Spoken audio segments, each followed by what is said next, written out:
Have you ever made a decision that you regretted? For example, you work really hard at something, hoping that in the end, you would get a great return on your investment, only to find out that all that hard work was absolutely useless. Or you go to a new school or a new place of work, and at your first glance, you judge a person to be a horrible person. But only after spending some time, you realize that that person was one of the sweetest people that you've ever met. And now you guys are best friends, and the only person who was wrong in their judgment was you. Bad decisions will cause you to make bad choices. Now, a series of bad choices, and you are left constantly wondering if you're making the right decision or not. You begin to live with self-doubt, and this can really begin to hinder our lives. And that's why today we are going to be talking about how to grow in discernment so that you wouldn't have to live with this fear of wondering if you're making poor choices or not. And in the end, you'll be able to say with me, "Poor decisions, you don't own me." Proverbs 16:16 says, "How much better to get wisdom than gold. To get understanding is to be chosen rather than silver." If we are to grow in discernment so that we can make wise choices, first and foremost, we have to learn to value wisdom over anything that the world says is worthy.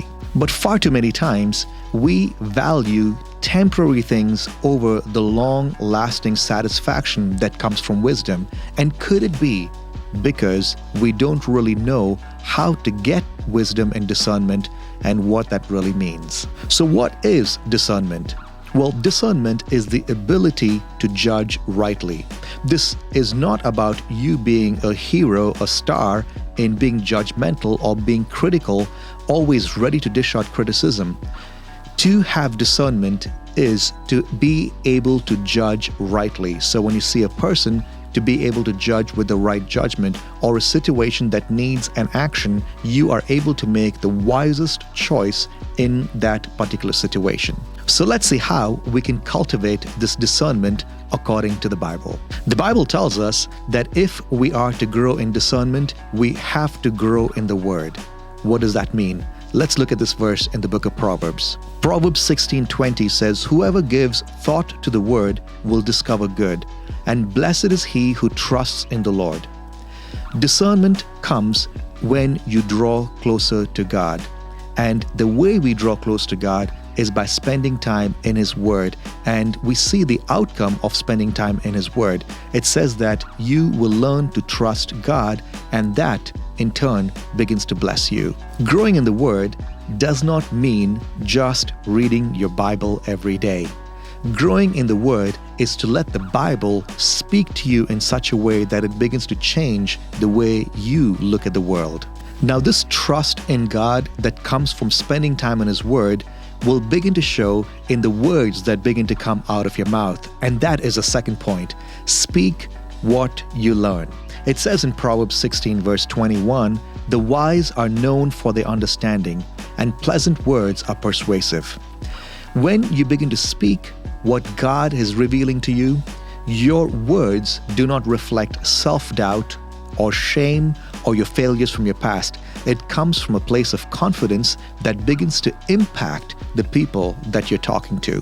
And when you begin to see that your words have power, that your words cause an impact, and your words are very convincing, you should learn to value this insight that God is giving you. And that is number 3. Value what you're given. Proverbs 16:22 says, "Good sense is a fountain of life to him who has it, but the instruction of fools is folly." The warning is not to fall back into old patterns and devalue the fountain of life that God is giving you through wisdom and discernment. Oftentimes, the ways of folly, the ways of foolishness, does not have to be an external influence of friends telling you what to believe.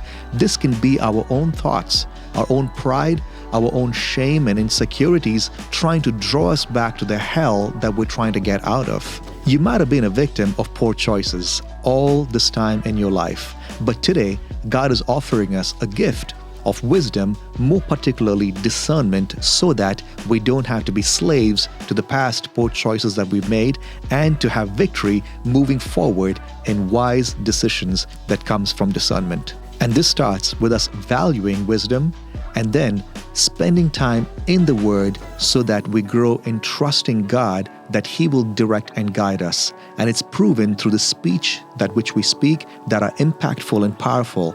And when you recognize God giving you wisdom, hold fast to it, treasure it more than anything you value in the world. And as you keep valuing His Word, you can say, poor decisions, you don't own me.